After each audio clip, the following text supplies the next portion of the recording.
14 anos e hoje eu estou aqui com a minha irmã. Meu nome é Maria Fernanda, eu tenho 18 anos, sejam muito bem-vindos. E esse aqui é o nosso convidado. Meu nome é João Pedro, eu tenho 10 anos, né? E eu tô aí mais um vídeo. E mais um vídeo com ele, gente. E o Tudo Bem segue dos dias 3 a 9 de março, que tem o tema Aprende de Mim, que é Doutrina e Convênios 19. Podemos encontrar uma revelação dada por intermédio de Joseph Smith em Manchester, Nova York, provavelmente no verão de 1829. Em sua história, o profeta introduz como um mandamento de Deus e não do homem, a Martin Harris, dado por aquele que é eterno. Podemos dividi-la em 6 partes. Do 1 ao 3, que é sobre Cristo ter todo o poder. De 4 ao 5, que todos os homens devem se arrepender ou sofrer. Do 6 ao 12, castigo eterno é castigo de Deus. Do 13 ao 20, Cristo sofreu por todos para que não tenham que sofrer caso se arrependam. Do 21 ao 28, pregar o evangelho de arrependimento. E do 29 ao 41, anuncio as boas novas. Bom, Doutrina e Convênios 19 conta uma história que acho que vocês já devem conhecer. Que é sobre Martin e Lucy Harris, mas essa não é sobre os manuscritos que foram perdidos, e sim sobre as fazendas que eles tinham. Bom, Martin e Lucy Harris, eles demoraram muitos anos para adquirir uma das melhores fazendas em Palmyra, Nova York. A fazenda de Martin Harris ocupava uma área de 129 hectares, perto de Palmyra. Então, Martin Harris ajudou Joseph Smith como seu escrevente, enquanto ele traduzia o livro de Mormon, e forneceu todo o apoio financeiro necessário que Joseph precisava, desde imprimir até a tradução completa. 29, ficou claro que o livro de Mormon só poderia ser publicado se Martin Harris hipotecasse sua fazenda para pagar a gráfica. Martin Harris foi também uma das 3 testemunhas que viram as placas de ouro e o anjo morônico. Martin tinha um testemunho sobre o livro de Mormon, mas sua esposa, Lucy, não tinha. Se Martin fosse adiante com a hipoteca de sua fazenda por conta do livro de Mormon e ele não vendesse bem, ele perderia a fazenda, colocaria seu casamento em risco e prejudicaria a sua reputação na sociedade. 29. Harris hipotecou sua fazenda para Egbert B. Grandin, a fim de garantir o pagamento da publicação de 5.000 exemplares do livro de Mormon. O livro de Mormon não vendeu muito bem em Palmyra. Como resultado, Martin Harris perdeu grande parte de sua fazenda e acabou tendo que vendê-la. Isso tudo para pagar a dívida que ele fez para a impressão do livro de Mormon. Posteriormente, ele vendeu 61 hectares de sua fazenda para arrecadar o dinheiro suficiente para pagar a dívida com a gráfica. Em 1937, 35 hectares desses 61 da fazenda original de Martin Harris, inclusive a casa de paralelepípedos onde ficava a casa original da fazenda, foram comprados por Willard Bean em favor de a Igreja de Jesus Cristo dos Santos dos Últimos Dias. Poderemos ver que Willard Bean teve em sua trajetória um filme baseado em fatos reais chamado Luta pela Fé. É isso que eu tava sorrindo aqui, cara, eu amo esse filme é incrível. Muito bom. A gente já decorou algumas A falas, gente recomenda pra vocês. Se vocês não assistiram, assistam, é muito bom. Podemos encontrá-lo dublado e completo no YouTube se nós pesquisarmos Luta pela Fé, SUD completo, dublado, aparece. É muito bom, realmente muito bom. E Deus, ele colocou vários fatos assim que pediu para Jesus colocar nas placas, como não só para a gente não ter uma visão tão deturpada de Martin Harris, por conta que ele perdeu os manuscritos, mas toda a ajuda que ele fez também a Joseph. Assim que, mesmo Martin sendo uma pessoa que erra como todos nós normalmente culpamos muito ele por causa disso. Mas a gente pode ver o sacrifício que Martin teve. Estava às custas, estava valendo a sua reputação na comunidade, o seu casamento, a sua fazenda. Então, E até porque quem somos nós para julgar ele, né? Porque a gente não faz metade do que ele fez pela igreja e muitas vezes nós cometemos erros também. Então, como disse o Senhor, aqueles que pecam não podem apedrejar as pessoas. gente não deve julgar ele se a gente também comete nossos erros. Óbvio que às vezes a gente fica, né, tipo, com o pensamento do homem carnal, né? Nossa, como é que ele fez isso? Mas às vezes a gente tá fazendo coisas muito piores e não dá atenção para as coisas que a gente já tem, né, das E escrituras. se a gente parar pra olhar, o Martin Harris, ele vendeu sua fazenda e ele foi testemunha das placas, né, do livro de Mormon, e ele ainda ajudou Joseph diretamente a escrever. Então, cara, isso foi muito bom, né? Foi muito bom. Sim. Principalmente para o surgimento da igreja. Em Doutrina e Convênios 19, dos versículos 26 ao 41, fala sobre uma reflexão que nós podemos ter sobre o que o Senhor pede que nós sacrificamos. Martin sacrificou muitas coisas por conta da impressão de apenas 5.000 exemplares de livro de Mormon. Então, o que há nesses versículos que nós podemos inspirar-nos a fazer esses sacrifícios com regozijo e alegria? Então, embora nossas circunstâncias sejam diferentes das de Martin, em algum momento ou outro, todos nós enfrentamos perguntas difíceis como as que ele enfrentou. Que valor o Evangelho de Jesus Cristo tem para você, João? Bem, um valor indescritível. Indescritível.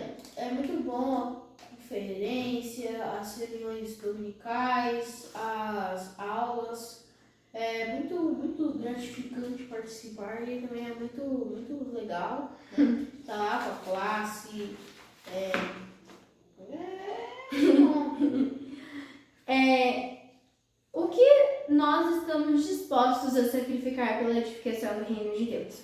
Eu tenho um exemplo. Muitas vezes nós temos que sacrificar momentos de descanso, principalmente. Sei lá, a gente sair para algum lugar no domingo de manhã, mas do mesmo jeito nós vamos à igreja todos os domingos, tomamos o sacramento e fazemos isso em lembrança do nome de Jesus Cristo, e do seu sacrifício. Muitos podem falar, ai, nossa, pra que isso? Acordar cedo, Aham. na igreja.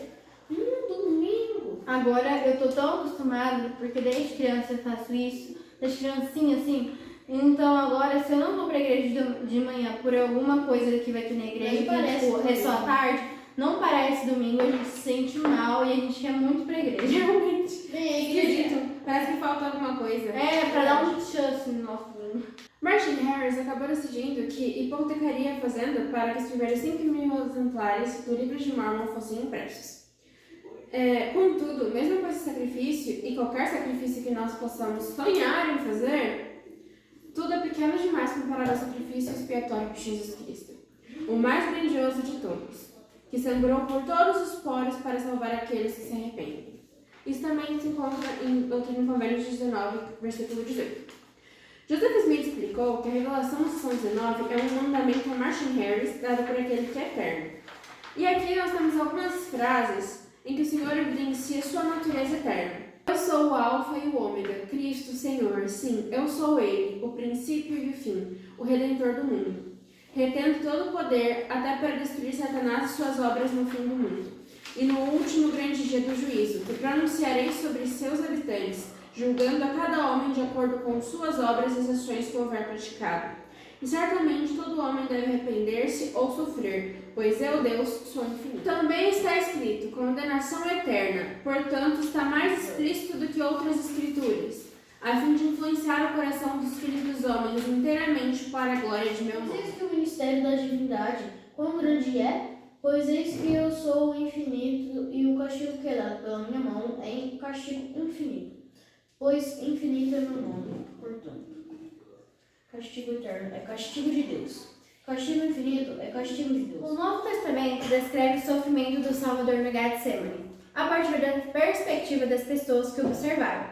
Em Doutrina e Convênios 19, do 15 ao 20, fala a perspectiva de Jesus Cristo, ele mesmo falando dos sentimentos e das dores que ele teve durante este período. Então, agora nós lemos algumas escrituras do Novo Testamento que falam sobre essa experiência. Mateus 26, 36. Então chegou Jesus com eles a um lugar chamado Getsemane e disse aos discípulos: Assentai-vos aqui enquanto vou ali orar. 39. E indo um pouco mais para diante, prostrou-se sobre o seu rosto, orando e dizendo: Meu pai, se é possível, passa de mim este cálice. Porém, não seja como eu quero, mas como tu queres. Marcos 14, 35. E tendo ido um pouco mais adiante, prostrou-se em terra e orou para que, se fosse possível, passasse dele aquela hora. Aula 21, 9. E Arão começou a explicar-lhes as escrituras a respeito da vinda de Cristo, como também sobre a ressurreição dos mortos, e que não poderia haver redenção para a humanidade, a não ser pela morte e sofrimentos de Cristo e a expiação de seu sangue. Isso no livro de Mormon, tá, gente? Bom, e agora que nós vimos nas versões de outras pessoas, nós vamos ver a versão de Jesus Cristo. Doutrina e Convênio 19, 15 ao 20. Portanto, ordeno que te arrependas. Arrepende-te para que eu não te fira com a vara de minha boca, e com minha ira e com minha cólera, e teus sofrimentos sejam dolorosos. Quão dolorosos tu não sabes. Quão intensos tu não sabes. Sim, quão difíceis de suportar tu não sabes. Pois eis que eu, Deus, sofri essas coisas por todos, para que não precisem sofrer caso se arrependam. Mas se não se arrependerem, terão que sofrer assim como eu sofri. Sofrimento que fez com que eu, Deus, o mais grandioso de todos, tremesse de dor e sangrasse por todos os poros, e sofresse tanto no corpo como no espírito, e desejasse não ter de beber a amarga taça e recuar. Todavia, glória seja para o Pai, e eu bebi e terminei meus preparativos para os filhos dos homens. Assim ordeno outra vez que te arrependas, para que eu não te humilhe com minha onipotência, e que confesses teus pecados, para que não sofras esses castigos dos quais falei, os quais experimentaste em pequeníssima, sim, ínfima proporção quando retirei meu espírito. Ao ler esse relato pessoal sagrado que Jesus Cristo fez em Doutrina e Convênio 19, nós podemos identificar como o Salvador descreveu seu sofrimento. Bom, cada versículo nos ensina coisas sobre, e cada frase, cada palavra ensina coisas como nos arrependermos e tal. Mas por que o Salvador estava disposto a sofrer? Em João 15,13 diz: Ninguém tem maior amor do que este, de dar alguém a sua vida pelos seus amigos. E em Mosias 3,7 diz: E eis que sofrerá tentações e dores corporais, fome, sede e cansaço, maiores do que o homem pode suportar sem morrer. Eis que sairá sangue de cada um de seus poros, tão grande será a sua angústia pelas iniquidades e abominações de seu povo. Alma 7, 11 e 12 diz: E ele seguirá sofrendo dores, aflições e tentações de toda espécie, e isto para que se cumpra a palavra que diz que ele tomará sobre si as dores e as enfermidades de seu povo. E tomará sobre si a morte, para soltar as ligaduras da morte que prendem o seu povo. E tomará sobre si as suas enfermidades, para que eles encham de misericórdia as entranhas, segundo a carne, para que saiba, segundo a carne, como socorrer seu povo de acordo com suas enfermidades. Doutrina e Convênios 18:10 até o 13 diz: Lembrai-vos de que o valor das almas é grande à vista de Deus. Pois eis que o Senhor vosso Redentor sofreu a morte na carne, portanto sofreu a dor de todos os homens, para que todos os homens se arrependessem e viessem a ele. E ressuscitou dentre os mortos para trazer a si todos os homens sob condição de arrependimento. E quão grande é a sua alegria pela alma que se arrepende. As eminentes palavras do profeta Isaías magnificam a grandeza e a generosidade da condescendência e do sacrifício de todos os filhos de Deus. Verdadeiramente, ele tomou sobre si as nossas enfermidades e as nossas dores, levou sobre si e nós o reputávamos por aflito, ferido de Deus e oprimido. Mas por que o Salvador teve que sofrer por meus pecados? Porque se ele não sofresse por todos os pecados, tanto pelo meu quanto por o seu que está assistindo aqui a gente, Ou pelo meu. ou pelo dela, ou pelo dele, a gente não teria oportunidade de nos arrepender assim e não sofrer tanto quanto ele sofreu, porque ele pegou a dor, as dificuldades, todos os sentimentos ruins da gente e colocou nesse período do Getsemane até a sua Por meio do seu sacrifício infinito e misericordioso, Cristo graciosamente cumpriu a vontade do Pai. Ele sobrepujou o aguilhão da morte física e espiritual, introduzido no mundo por meio da queda, oferecendo a nós a gloriosa possibilidade da salvação eterna. Joseph Smith nos ensinou: o mundo não poderia receber a salvação sem a mediação de Jesus Cristo, que foi quando ele se expiou pelos nossos pecados. Deus preparou um sacrifício na dádiva de seu próprio Filho, que seria enviado no devido tempo para abrir a porta pela qual o homem pudesse entrar na presença de Deus. Por que eu preciso me arrepender a fim de receber a plenitude das bênçãos de seu sacrifício? Se arrependermos, nós voltamos o nosso coração ao Senhor. Realmente mostramos a Ele que estamos dispostos a fazer o nosso melhor. E o Senhor ama o esforço. Quando nos arrependemos, nós deixamos para trás os nossos erros, por mais que demore, ou por mais que seja um processo, ou seja difícil, ou seja devagar, a gente vai se moldando e melhorando. Com isso, nós vamos nos tornando mais como o Senhor. E nós poderemos fazer com que o nosso esforço seja o nosso máximo. E o Senhor complete com o que falta. Porque nós realmente estamos buscando melhorar. E o Senhor, Ele vai complementar após tudo que pudermos fazer. É que diz também, né? Que ao nos arrependermos inteiramente de nossos pecados e voltarmos nosso coração e nossa vontade a Deus e seus mandamentos, podemos receber seu perdão e sentir a influência de seu Santo Espírito mais abundantemente. Assim, por meio de sua misericórdia, evitamos ter que experimentar a intensidade de sofrimento que o Salvador O suportou. profeta Russell M. Nelson nos fala um pouquinho também sobre o arrependimento. O presidente Russell M. Nelson, nosso querido profeta, referiu-se a essa dádiva como a chave para a felicidade e a paz de consciência. O dom do arrependimento é uma expressão de bondade de Deus para com seus filhos e uma demonstração de seu incomparável poder para nos ajudar a sobrepujar os pecados que cometemos. No discurso do Elder Luiz Soares, com o nome Jesus Cristo, o cuidador da nossa alma, diz: Jesus Cristo é sua força. Ele fez tudo o que era necessário para que você tenha alegria nesta vida para sempre. Você está escolhendo a alegria eterna ao escolher a Ele e seu Evangelho. Mesmo quando você tenta fazer o melhor que pode para fazer boas escolhas, às vezes comete erros. Você fará coisas que gostaria que não tivesse feito. Todo mundo faz. Quando isso acontece, é fácil se sentir desanimado ou se perguntar se será bom o suficiente. Mas há boas novas, maravilhosas e que trazem esperança. Porque Deus o ama, Ele enviou seu Filho, Jesus Cristo, que tomou sobre si seus pecados para que você pudesse se arrepender e continuar progredindo. No livreto Força dos Jovens, em Verdades Eternas, diz assim: Jesus Cristo pode fortalecê-lo. Ele pode ajudá-lo a mudar seus desejos, seus pensamentos e suas ações. Quando você estiver preocupado, com medo ou tendo dificuldades de alguma forma, Ele vai consolá-lo. Ele vai ajudá-lo em todos os aspectos de sua vida. O arrependimento não é o castigo para o pecado, é a maneira pela qual o Salvador nos liberta do pecado. Arrepender-se significa mudar, afastar-se do pecado e voltar-se para Deus. Significa melhorar e receber perdão. Esse tipo de mudança não é um evento único, é um processo contínuo, dia após dia.